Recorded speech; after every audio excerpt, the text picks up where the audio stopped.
Chronic OCD के लिए सबसे जरूरी उपाय क्या है? ऐसा ओसीडी जो कि सालों से बना हुआ है, चाहे वो प्योर ओ ओसीडी हो या फिर वो प्योर सी मतलब कंपल्जन्स वाला ओसीडी हो।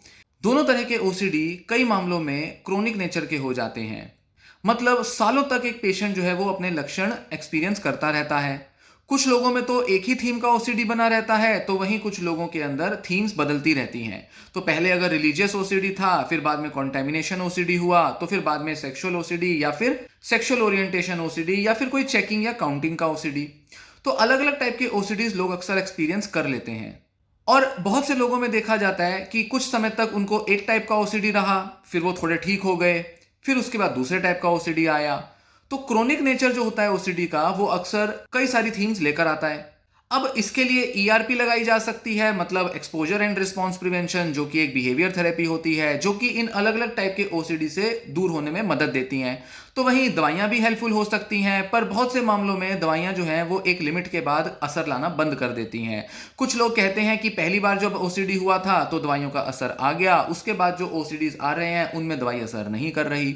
या जब एक ही थीम का ओसीडी हो, पहले एपिसोड में तो रिलीफ मिल गया, दूसरे तीसरे एपिसोड में दवा से रिलीफ नहीं मिला। तो दोनों तरह के इलाज या तो बार बार लेने पड़ते हैं, अलग अलग तरह से लेने पड़ते हैं, पर फिर भी लोग अक्सर ऐसा पाते हैं कि उनका ओसीडी पूरी तरह से नहीं जा पा रहा। वैसे तो इसके कुछ न्यूरोलॉजिकल एक्सप्लेनेशंस होती हैं कि ब्रेन के अंदर केमिस्ट्री या ब्रेन के अंदर जो न्यूरॉन्स हैं उनके कनेक्शन में किसी तरह का डिफेक्ट है जिसकी वजह से ओसीडी बना रहता है, या कुछ जीन्स का इंपैक्ट है जिसकी वजह से ओसीडी क्रोनिक होता है।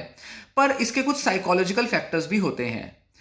अक्सर जिन लोगों को क्रोनिक ओसीडी रहता है उनमें से कई लोग होते हैं जिनको बचपन में ही ओसीडी डेवलप हो जाता है, मतलब 10-12 साल की उम्र में भी ओसीडी शुरू हो सकता है, या कुछ लोगों को 18, 20, 25 की उम्र में ओसीडी शुरू होता है और सालों तक बना रहता है। ऐसे लोगों के साइकी में, उनके बिहेवियर्स, उनकी पर्सनैलिटी में देखने में आता है कि वो अक्सर खुद को कंट्रोल करने में, अपनी सिचुएशन, अपने हालात या खुद को किसी तरह से मैनेज करने में, कंट्रोल करने में जरूरत से ज्यादा एफर्ट लेते हैं। वो ज्यादा एफर्टफुल हो जाते हैं।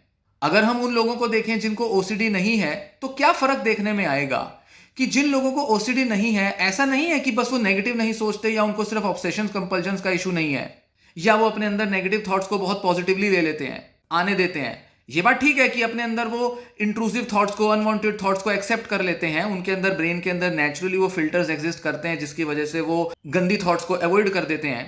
पर देखने में ये आता है कि अक्सर वो इन थीम्स को लेकर या ओवरऑल अपने को लेकर बहुत एफर्टफुल नहीं होते, बहुत ज्यादा प्रयास नहीं लेते कि अपने को बहुत ज्यादा किसी डिसिप्लिन में बांध के रखें।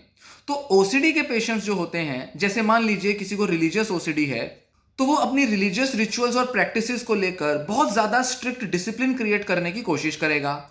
मतलब वो हर तरह से कोशिश करेगा कि अपने लाइफ के जो आउटकम्स हैं, अपने लाइफ की जो भी रिजल्ट्स हैं, जो कि वो अचीव करना चाहता है, करियर, जॉब, रिलेशनशिप्स में वो जो भी चाहता है या चाहती है, उसको अच्छे से अच्छे रिजल्ट्स लेने के लिए वो अपने को इस तरह से डिसिप्लिन में लाए, इस तरह से अपने को रिस्ट्रिक्ट कर ले, बांध ले, जिससे कि वो ज्यादा से ज्यादा अच्छा आउटकम ला पाए। और ऐसे में वो भगवान को बहुत ज्यादा प्रे करने का रास्ता चुन लेते हैं। वहीं जिस पर्सन को कॉन्टेमिनेशन ओसीडी है, तो वो अपने को अपने माहौल में इस तरह से बांध लेते हैं कि हमेशा वो किसी ना किसी तरह सफाई करने से प्री ऑक्यूपाइड रहें। हमेशा उनके ध्यान में वो सारी गंदगी रहनी चाहिए जो कि कमरे में आ सकती है, उनकी चीजों से छू सकती है, जिसको कि दूर करने के प्रयास लेने हैं। तो वो अपने ऊपर बहुत प्रयास ले रहे हैं कि वो अपने को किसी तरह से कंट्रोल में रखें, किसी तरह से अपने ऊपर इस तरह का नियंत्रण रखें कि कोई भी ऐसी चीज जो कि इम्प्योर है, अनवांटेड है, जिसे वो नहीं पसंद करते, नहीं चाहते, उसको वो अपने से दूर रख पाए। इसी के साथ जैसे कई लोगों में परफेक्शनिज्म होता है। परफेक्शनिज्म का मतलब क्या है कि हर चीज को परफेक्टली करना, पूरे सटीक तरीके से करना, एक्यूरेटली करना, अच्छे से अच्छे तरह से निपटाना और डिटेल में करना। मतलब क्या है कि एक व्यक्ति पूरे नियंत्रण में रहना चाहता है कि उसके जितने भी काम हैं वो परफेक्टली किए जाएं। परफेक्शन के साथ किसी काम को करने में मन को लगता है कि सब चीजें बड़े ठीक से हो गई।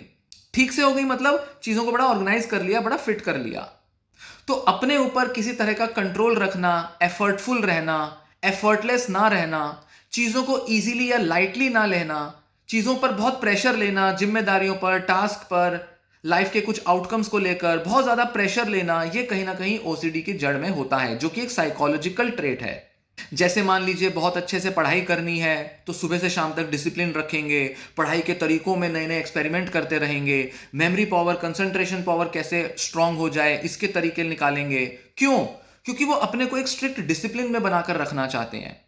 तो बेसिक लेवल पर तो ये चीज होता है, पर वो अलग अलग तरह से मैनिफेस्ट हो जाता है। रिलीजियस ओसीडी में वो एक रिलीजियस रिचुअल का डिसिप्लिन होता है, कॉन्टेमिनेशन में क्लीनलीनेस का डिसिप्लिन होता है, सेक्सुअल ओसीडी के अंदर सेक्सुअल थॉट्स की प्योरिटी का एक डिसिप्लिन बनाने की कोशिश करते हैं, ऑर्गेनाइज रहना है, सिमेट्री को पसंद करते हैं, वो भी एक तरह का डिसिप्लिन है जो अपने अंदर लाना चाहते हैं। पूरी तरह से चाहते हैं कि जो अनवांटेड चीजें हैं वो बाहर रहें और वो अपने कंट्रोल में रहें। सेंसरी मोटर ओसीडी है तो उसमें चाहते हैं कि उनके जो फिजिकल प्रोसेस है वो बिल्कुल ठीक ठाक चलते रहें। हाइपर अवेयरनेस का ओसीडी है तो लगता है कि सारे थॉट्स जो हैं वो पूरे ऑर्डर में रहने चाहिए और कोई भी ऐसी थॉट नहीं आनी चाहिए जिस पर उनका ध्यान नहीं जा पाया, हर चीज का पता रहे, हर चीज की जानकारी रहे। तो इस तरह के एटीट्यूड और इस तरह के थिंकिंग स्टाइल से, बिहेवियरल या पर्सनैलिटी स्टाइल से बाहर आना होगा, इसको हील करना होगा ताकि रोजमर्रा के काम आसानी से लिए जा सकें, इजी तरीके से करें जैसे कि दूसरे करते हैं, या जैसे कोई काम किया जा सकता है, इतने ज्यादा प्रेशर और इतने ज्यादा एफर्ट से ना किया जाए। जब इस तरह की आदत बनाई जाती है, इस तरह से खुद को ढाला जाता है अपनी रोजमर्रा की लाइफ में, तो ना ही सिर्फ उस तरह का ओसीडी दूर हो पाता है जिससे एक पेशेंट सफर कर रहा है, फ्यूचर में आने वाले ओसीडी से भी एक पर्सन अपने को इम्यून कर सकता है, उनको प्रिवेंट कर सकता है। क्यों? क्योंकि उसकी आदत हो जाएगी कि वो अलग अलग टास्क या अलग अलग जिम्मेदारियों को लाइफ के अलग अलग स्टेजेस पे जो भी उसको चीजें करनी है उनको बड़े आसानी से लेगा, नॉर्मलाइज करेगा, सिंपल तरीके से लेगा। हर चीज में कोई एक रूटीन या कोई एक सिस्टमेटिक तरह से करने की फितूर अपना नहीं खोजेगा। हर चीज को बड़ा सिस्टमेटाइज करने में, ऑर्गेनाइज करने में फोकस नहीं करेगा। उसको पता है कि चीजें डिसऑर्गेनाइज रखी जा सकती हैं, चीजों को इम्परफेक्टली किया जा सकता है, चीजें जो है उनको इतना ऑर्डर में रखने की जरूरत नहीं है। कोई भी लाइफ का टास्क या जिम्मेदारी लेनी है उसको इजी तरह से किया जाए जिससे कि एंजाइटी भी ना हो, स्ट्रेस ना हो और जो मन मुताबिक रिजल्ट है वो भी अचीव हो जाए। तो होता क्या है कि ओसीडी के पेशेंट अक्सर इस बात से डरते हैं कि अगर उन्होंने प्रयास नहीं लिए तो शायद वो अपना मन मुताबिक आउटकम अचीव ना कर पाए। जैसे अगर बहुत ज़्यादा एफर्ट नहीं लेंगे तो शायद अच्छे मार्क्स नहीं आ पाएंगे एग्जाम में, बहुत अच्छे से अगर सफाई नहीं करेंगे तो शायद घर या आसपास के जो वातावरण है वो पूरी तरह से साफ सुथरा नहीं रहेगा। जब तक माइंड के अंदर नेगेटिव या इम्प्योर गंदे थॉट्स को रोकेंगे नहीं तब तक माइंड साफ सुथरा नहीं होगा। उनको लगता है कि अगर ये गंदे थॉट्स आ गए तो कुछ बुरा हो जाएगा। तो कुछ बुरा ना हो जाए उससे खुद को रोकने के लिए, कुछ अनसर्टेन, अनवांटेड, नेगेटिव ना हो जाए उससे खुद को बचाने के लिए, रोकने के लिए वो अपने को डिसिप्लिन में लाने की कोशिश करते हैं, अपने को रिस्ट्रिक्ट कर लेते हैं, बांध लेते हैं, प्रेशर लेते हैं, एफर्ट लेते हैं, जिसकी वजह से वो या तो अपने उस थीम से, सिम्टम से बाहर नहीं आ पाते, या फिर अगर वो एक सिम्टम से बाहर आ भी जाए तो नई थीम डेवलप कर लेते हैं। और ओसीडी के अंदर लाइफ के अलग अलग पड़ावों पर अलग अलग तरह के कंसर्न हो सकते हैं, इश्यूज हो सकते हैं।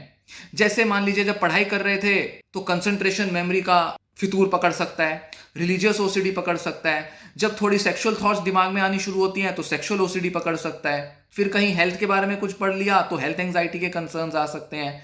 लाइफ के अलग अलग पड़ाव पर अलग अलग ओसीडी पकड़ सकते हैं। इसलिए जरूरी है कि अपने पर्सनैलिटी, अपने व्यक्तित्व में एक बदलाव लाया जाए और लाइफ को लेकर एफर्टलेस हुआ जाए, फ्री हुआ जाए, सारी ये बंदिशें, ये इतने स्ट्रेसेस, प्रेशर्स को रिलीज किया जाए और इजी तरीके से चीजें करने की आदत बनाई जाए।